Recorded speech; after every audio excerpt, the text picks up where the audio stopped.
en la Inglaterra de principios del siglo XIX, cuando las fábricas comenzaban a cubrir el cielo con humo gris, nació un niño destinado a cambiar la forma en que la humanidad se comprendía a sí misma.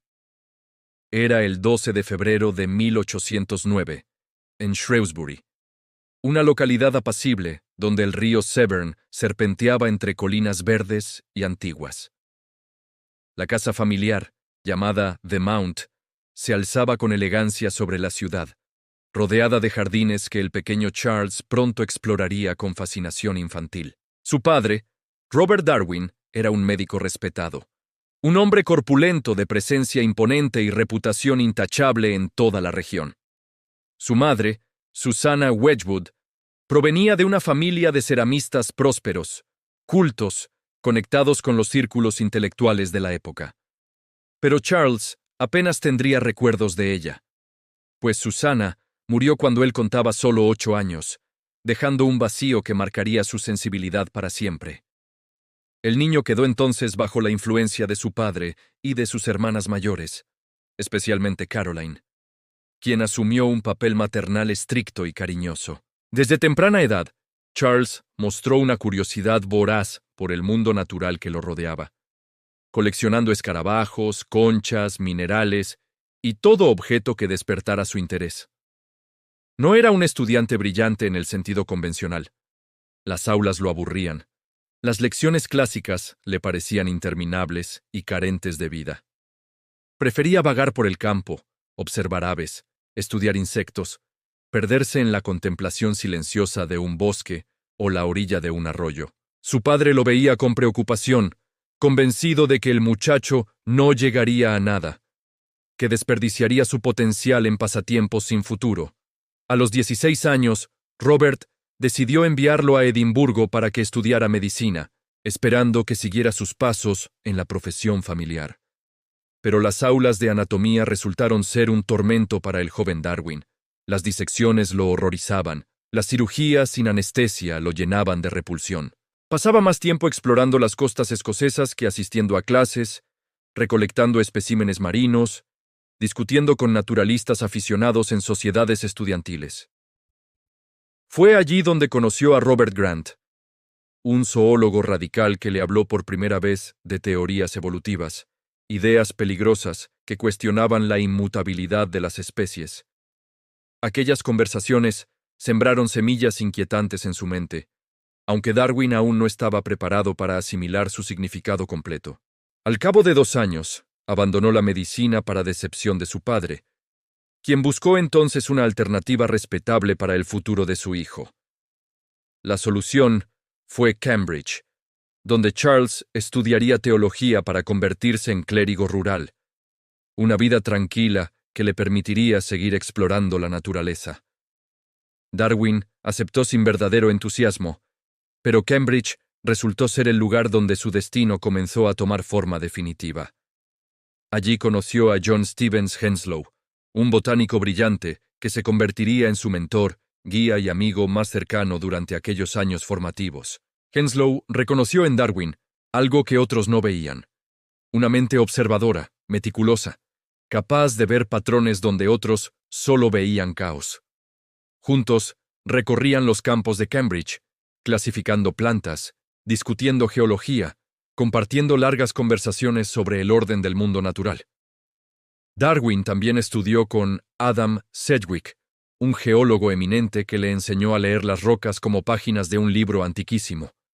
Aprendió que la Tierra tenía una historia escrita en estratos, que las montañas habían surgido y se habían erosionado durante períodos inmensos.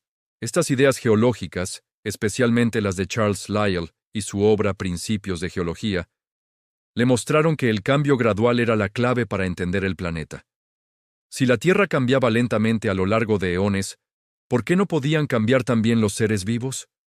La pregunta aún no tenía respuesta, pero ya comenzaba a formarse en los rincones de su pensamiento. Durante sus años universitarios, Darwin también se dedicó con pasión casi obsesiva a coleccionar escarabajos, llegando a ser conocido en círculos científicos por sus hallazgos. En una ocasión famosa, encontró 2 especies raras simultáneamente.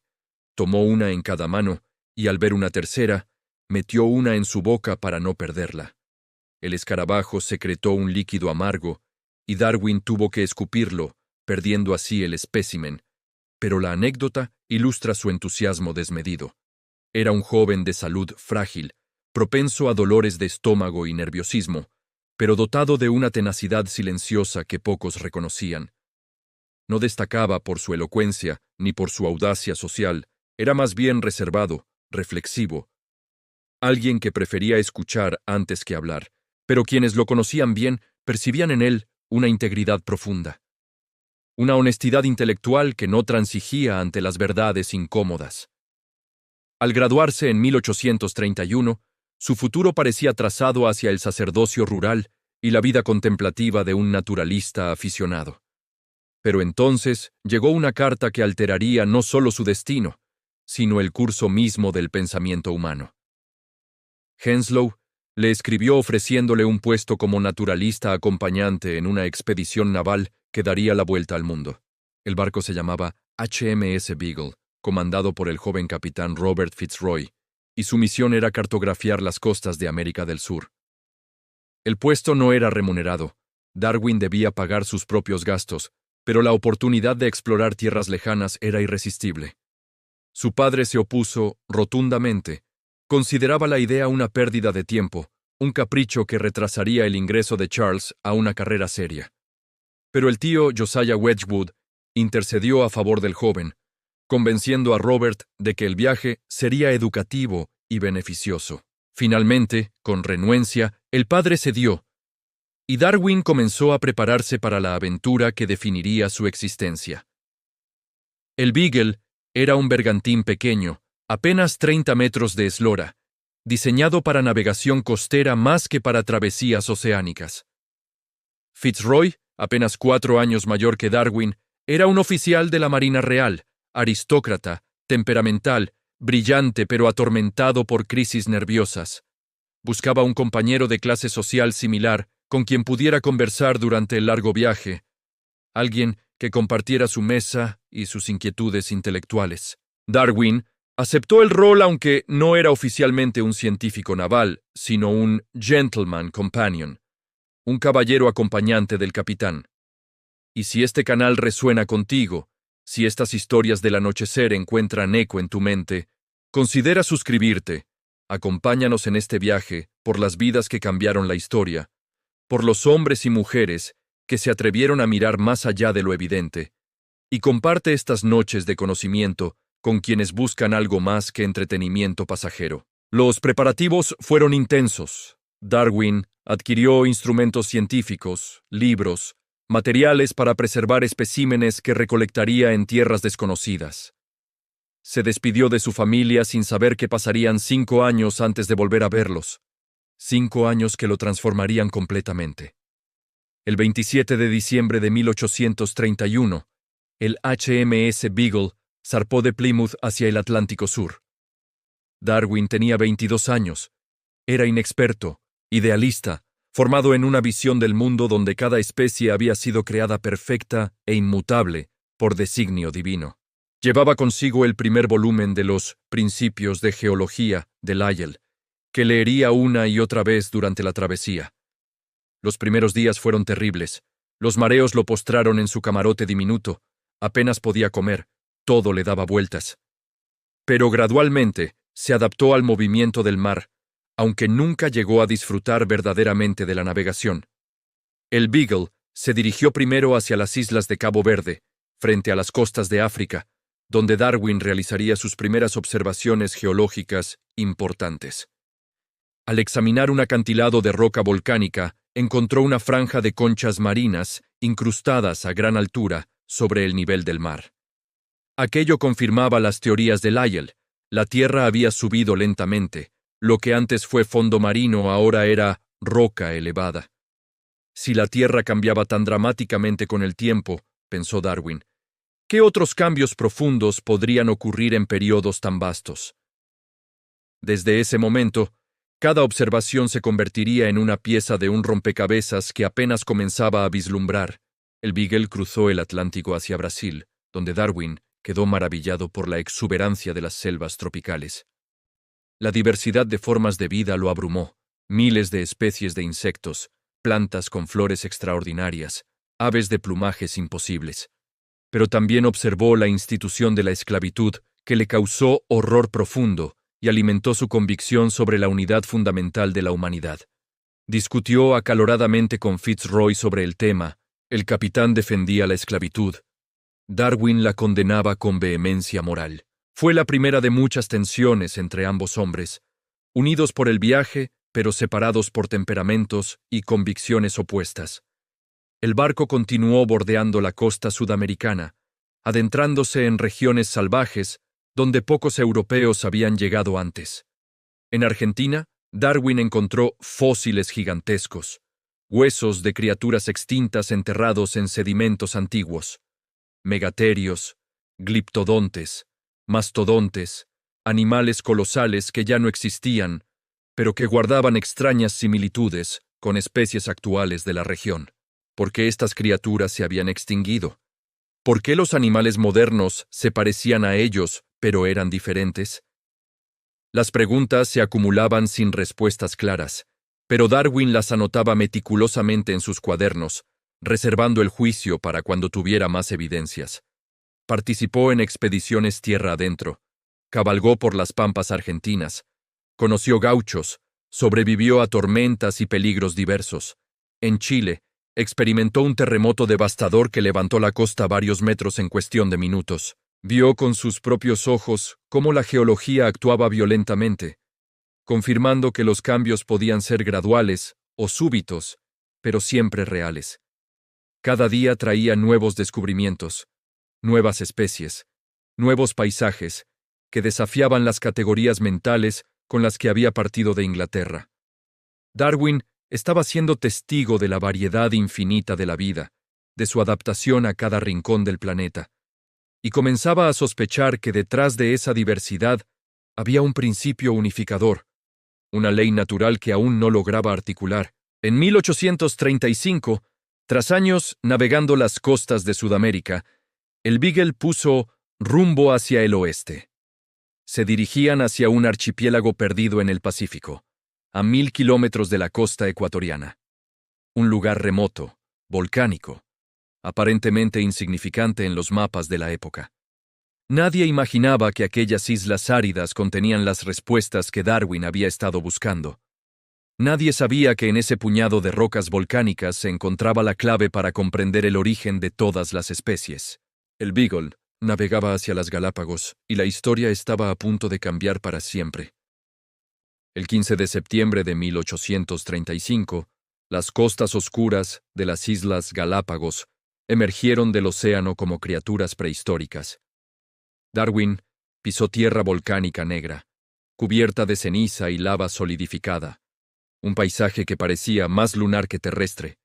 El calor era sofocante, la vegetación escasa, cactus gigantes se alzaban entre campos de lava agrietada. Las tortugas gigantes deambulaban lentamente. Cada isla parecía tener su propia variedad, con caparazones de formas distintas. Los pinzones lo intrigaron especialmente. Pequeñas aves pardas con picos de formas diferentes, según la isla.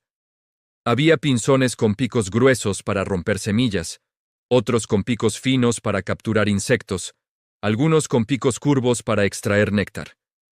Darwin los coleccionó sin clasificarlos meticulosamente por isla, un descuido que luego lamentaría profundamente. No fue hasta meses después, cuando el ornitólogo John Gould examinaría los especímenes, que todo cobraría sentido. Aquellos pájaros eran en realidad variedades de una misma familia. Cada isla había desarrollado su propia variante adaptada. Si cada isla tenía sus propias variantes, entonces las especies no eran fijas. Podían cambiar, modificarse con el tiempo. El Beagle continuó hacia Australia, donde Darwin observó marsupiales únicos, faunas aisladas sin equivalentes en otros continentes. En octubre de 1836, tras casi 5 años de travesía, el barco regresó a Inglaterra. Darwin desembarcó convertido en naturalista experimentado, con cajas repletas de especímenes, cuadernos llenos de observaciones, una mente saturada de preguntas, pero también desembarcó con la salud quebrantada, aquejado por misteriosas dolencias que lo atormentarían toda la vida. Se instaló en Londres, trabajando en la clasificación de sus colecciones con ayuda de especialistas. Cuando Gould le mostró que los pinzones de Galápagos eran especies relacionadas pero distintas, la pieza del rompecabezas encajó. En julio de 1837, abrió su primer cuaderno sobre la transmutación de las especies, anotando ideas en secreto. Sabía que lo que estaba pensando era potencialmente explosivo, herético, capaz de desatar tormentas intelectuales y religiosas. Leyó a Thomas Malthus, cuyo ensayo sobre población describía la lucha por recursos limitados entre seres humanos. La idea resonó poderosamente. En la naturaleza también había lucha por la supervivencia, competencia constante. Aquellos individuos con características ventajosas tendrían más probabilidades de sobrevivir y reproducirse. Con el tiempo, estas ventajas se acumularían, las poblaciones cambiarían, eventualmente surgirían especies nuevas. Darwin llamó a este proceso selección natural, un mecanismo ciego, sin propósito, simplemente el resultado inevitable de variación y competencia. En 1839 se casó con Emma Wedgwood, su prima, una mujer devota que lo apoyaría incondicionalmente. Se mudaron a Down House en Kent, donde Darwin pasaría el resto de su vida trabajando metódicamente. La pareja tuvo 10 hijos. 3 murieron en la infancia, especialmente devastadora fue la muerte de Annie, a los 10 años. Aquella pérdida minó definitivamente cualquier fe religiosa que pudiera conservar. Durante casi 20 años trabajó en secreto, acumulando evidencias masivas para sustentar su teoría. Estudió Percebes durante 8 años, demostrando su rigor científico ante la comunidad académica. Experimentó con palomas y plantas, buscando paralelos con la selección natural. Pero no publicaba, posponía indefinidamente la revelación, aterrado por las consecuencias. Entonces, en junio de 1858, recibió una carta de Alfred Russel Wallace. Wallace había llegado independientemente a la misma conclusión sobre selección natural. Darwin quedó anonadado. 2 décadas de trabajo podían evaporarse. Sus amigos organizaron una presentación conjunta en la Sociedad Linneana de Londres en julio de ese año. Nadie pareció captar la magnitud de lo presentado. Las actas registraron que no hubo descubrimientos notables. Pero Darwin sabía que ya no podía seguir postergando.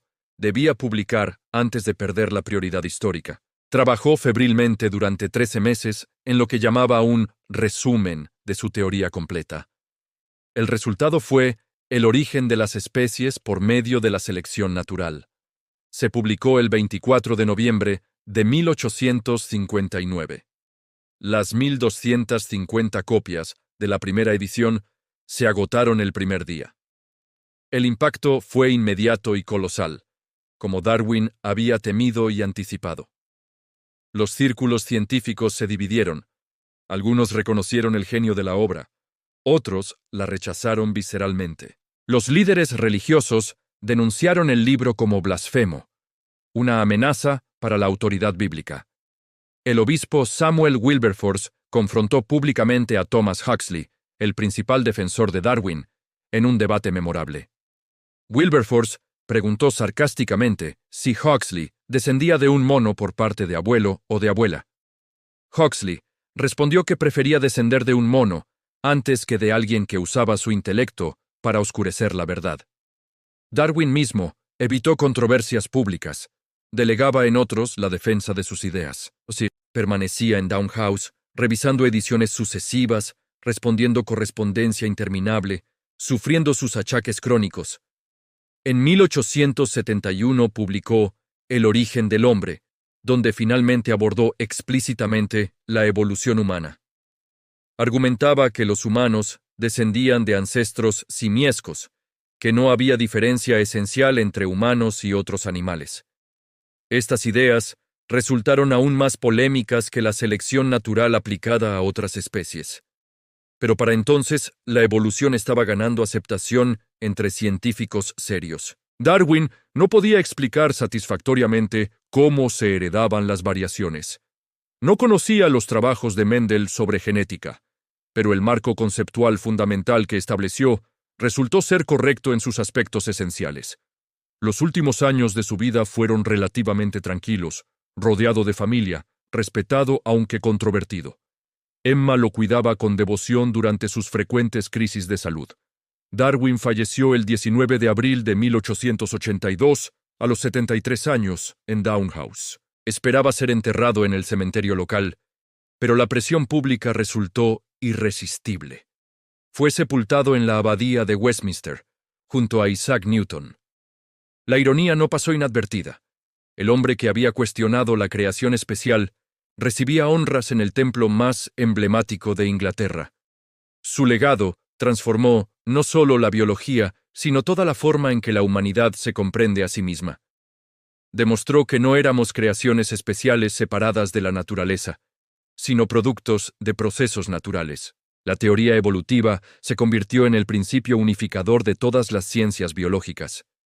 Inspiró campos enteros del conocimiento, desde la psicología evolutiva hasta la medicina moderna, la genética, la ecología.